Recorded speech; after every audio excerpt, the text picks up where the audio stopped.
No, ja budem kávu piť. No a? Dobre, tak teraz sa nachádzaš na úvodnej stránke služby Superfaktura.sk. Ak ťa môžem poprosiť, prezri si úvodnú stránku a skús povedať, čo ponúka prezentovaná služba.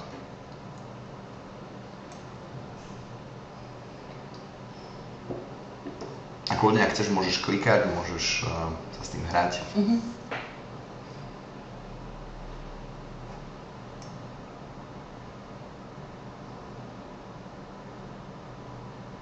Čiže chceš odo mňa vedieť, že čo? Aj čo si ty v podstate o tom myslíš, hej? Že čo ti na základe týchto vecí, ktoré tam vidíš na tej stránke, čo ti to evokuje, čo si o tom myslíš?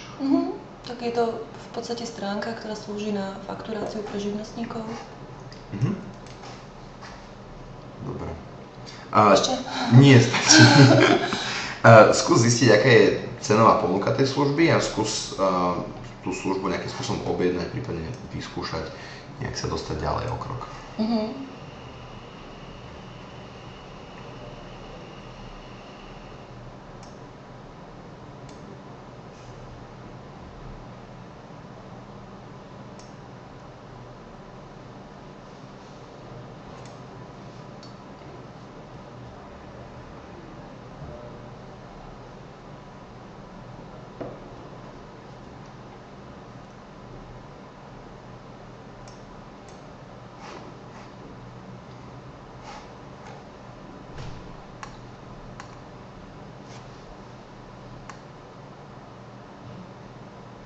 Zatiaľ som zistila, že koľko ušetrím za rok, keď som si tam navolila nejaké tie údaje. To sú informácie. A zdarma vyskúšať.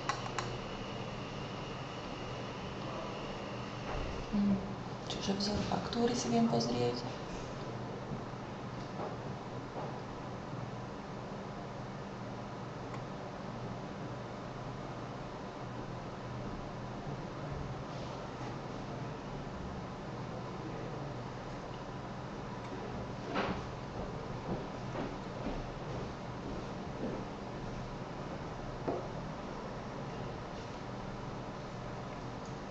Super.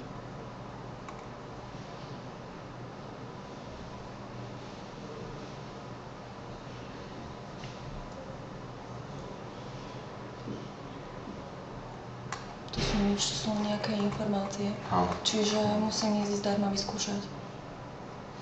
Alebo sa registrovať? No, keď chcem ísť ďalej? Jasné, hej. Kľudne môžeš skúsiť. Idem si pozrieť, ako vyzerá tá faktúra.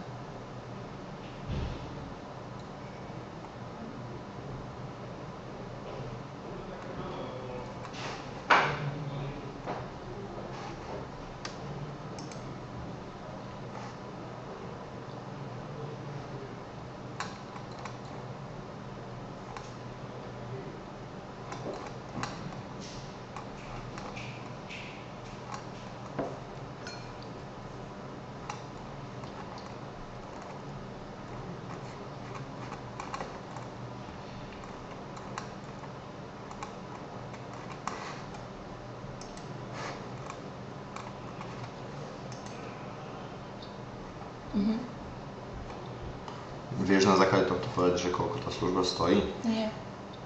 Hej. Dobre. Keby si chcel túto informáciu zistiť, tak ako by si na to išla? Prípadne takto zaujímala by ťa tá informácia predtým, než by si začala vyplňať ten registračný formulár? Určite. No tu sú len štatistiky, tu je vzor faktúry, viac v faktúrach. A tu je nejaký príbeh. A o tom sa asi ani rozviem. Viac o nákladoch. Nie, to sú len informácie. No. Nie som niečo som prehľadala. No a cenník. Čo dokážem o nás cenník? A kontakt. Čiže...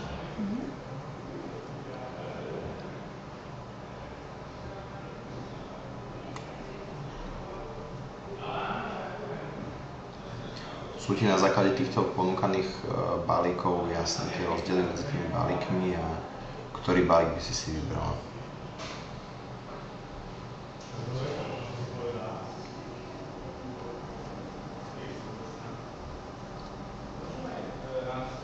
No určite ako živnostníčka ročná.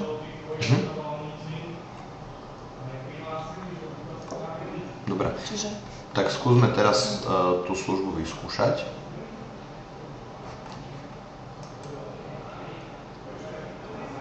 No, tam sa musíme registrovať. Áno. Aký dojem z toho máš, alebo čo si o tom myslíš? Neviem. Dosť s registráciami na nejakých stránkach v poslednej dobe nie sú moc dobré. Ani ohlasy, ani v televízii, ani takto a ja tiež, keď niečo skúšam alebo chcem niečo, tak ma to odráda, keď sa musím registrovať niekde. OK, rozumiem. A pre potreby toho testu to vyplň a jasne. tie údaje samozrejme... Ale chcel si vedieť môj dojem. Áno, presne preto som sa pýtal, jasné. A potom, keby to nebolo v poriadku, tak tie údaje mi odtiaľ vymažeme. Ale mám si vytvoriť, čo chcem. Tak aby si ho zapamätala. Dobre.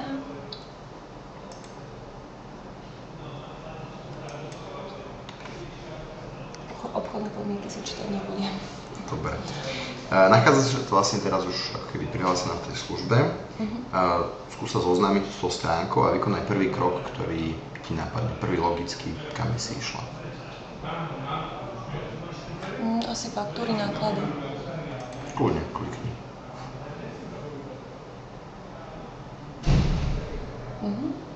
Čiže tu je zoznam tých faktúr.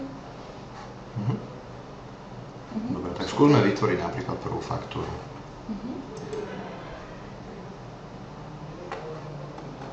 Mám to povyplniť.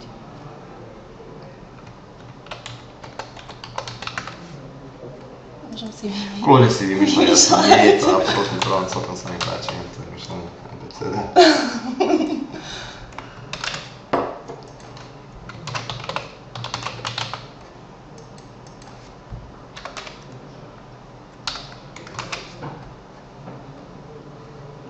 Čiže toto sú povinné údaje. Pláca, nepláca, DPH.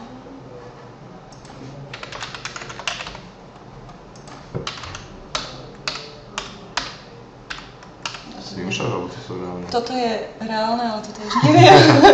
Dobre, Koľko to máš som bol čísel? prekvapený, že to takto ješ. 4, 6, 8. Asi 10.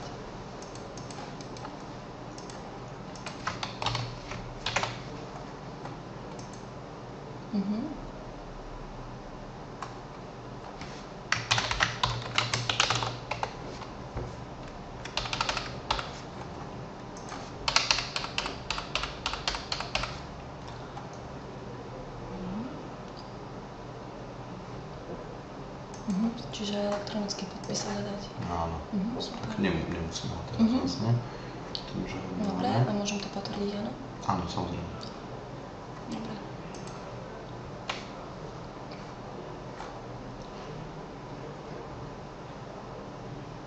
Dobre, výborne. Skúsi teraz otvoriť náklady a vytvoriť svoj prvý náklad. Predstav si, že ti niekto poslal vlastne faktúru za toner a chceš to zaevidovať do nákladov.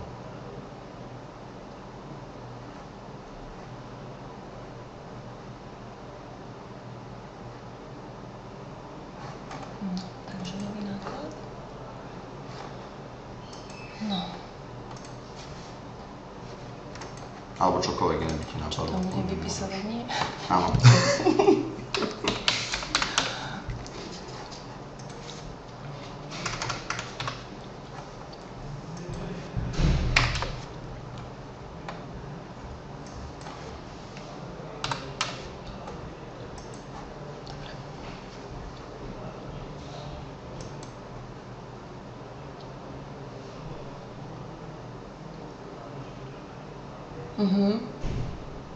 Áno.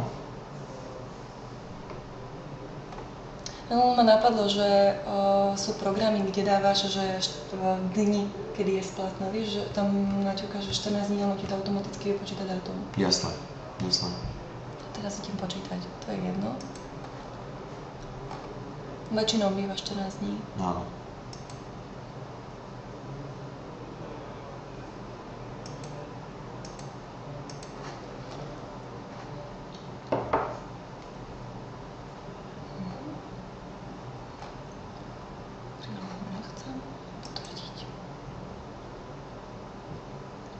Super. Skús teraz ísť späť do faktúr a tú faktúru, ktorú si vytvorila, skús ju zaevidovať ako uhradenú. Čiže tie peniažky, ktoré si chcela, ti už prešli na účet. Takže faktúra. No. A nemám tam tú faktúru. Nie je tam tá faktúra. Dobre. OK. Čo som neuložila? Tam sa v podstate teraz stala chyba. Uložila si ju a všetko prebehlo v poriadku, ale v tom systéme je vlastne takýto problém. Takže znovu nie je to tvoja chyba, ale uložila si jeden problém.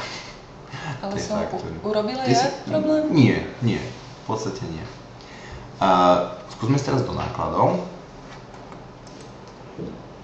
A skús tento náklad, ktorý máš, upraviť.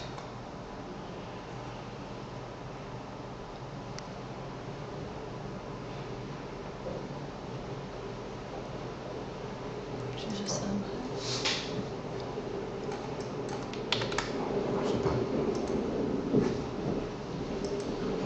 Čiže to isté tak, ako som vytvorila ten náklad, tak by som tam videla aj tú faktúru. Áno, A takisto by som ju editovala. A skús napríklad A teraz... tak by som ju uhradila. Presne tak, že teda v tomto prípade ti prišli tie, respektíve odišli tie peniaze. Že pridať úhradu. Áno. Môžeš to kľudne spraviť. Bankovým prevodom. OK. Skúsi teraz otvoriť prehľady. A skús mi nejakým spôsobom opísať, čo vidíš v tom modrom boxe, aké informácie ti ten box poskytuje. Prasiatko, zložko. Ale nie. No vidím tu prehľad o príjmoch, neuhradených faktúrach a fakturovaných DPH. Čiže tým prvým dvom rozumiem a to posledné to bude asi kvôli, keď je pláca DPH, nakoľko som zaškrtila, že som pláca DPH, takže to bude asi súvisieť s prehľadom, aby som mala prehľad o tom, že či som v tom prvom riadku tie údaje sú ti všetky jasné? Sú. Dobre. Nakoľko som nemala žiadny príjem, tak mám náklad minus 29,17 za môj tovar. Super. Dobre. OK. Posledná úloha. Skús sa odhlásiť zo systému.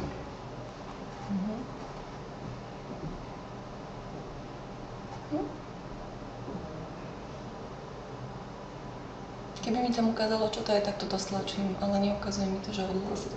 Dobre. Odhlasuje sa, hej. Môžeš to stlačiť. Čakala som, že mi tam vyjde nejaké. Jasné, samozrejme. Že odhlásiť. Áno, samozrejme. Dobre, ja mám ešte pár otázok na teba.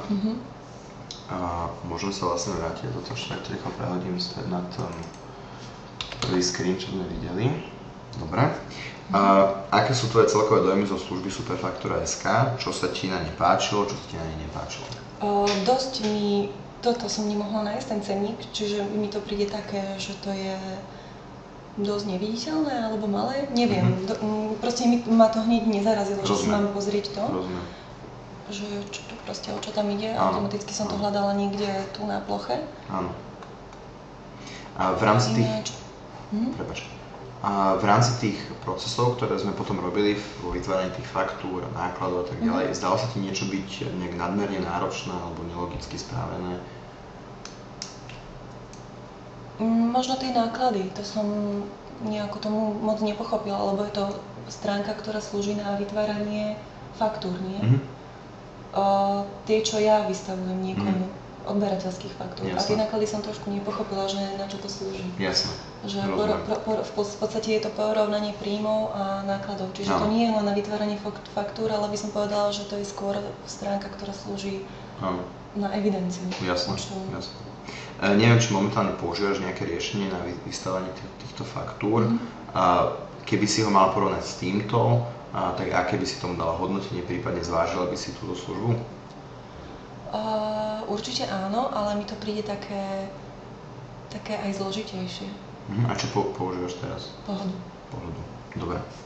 A vieš aj opísať, že v čom to je zložitejšie, akože v akých ohľadoch to je proste iné než Pohoda?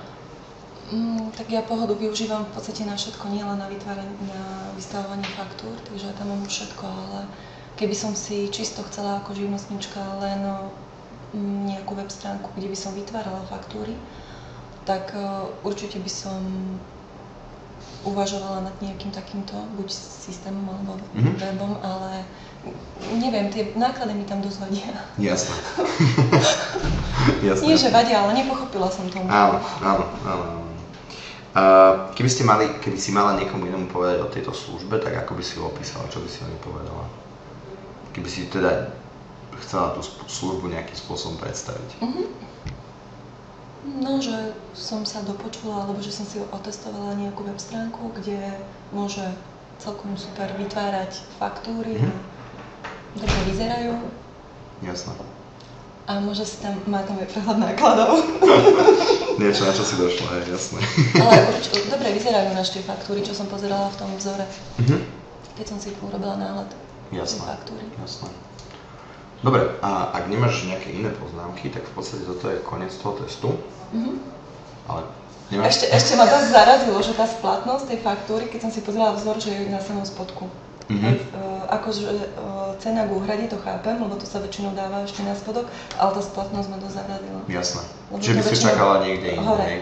Určite vyššie, lebo to je vždy v podstate podľa mňa prvý údaj, ktorý dodávateľ hľadá, keď niečo hľadá. Rozumiem. Dobre, tak ja to zastavím.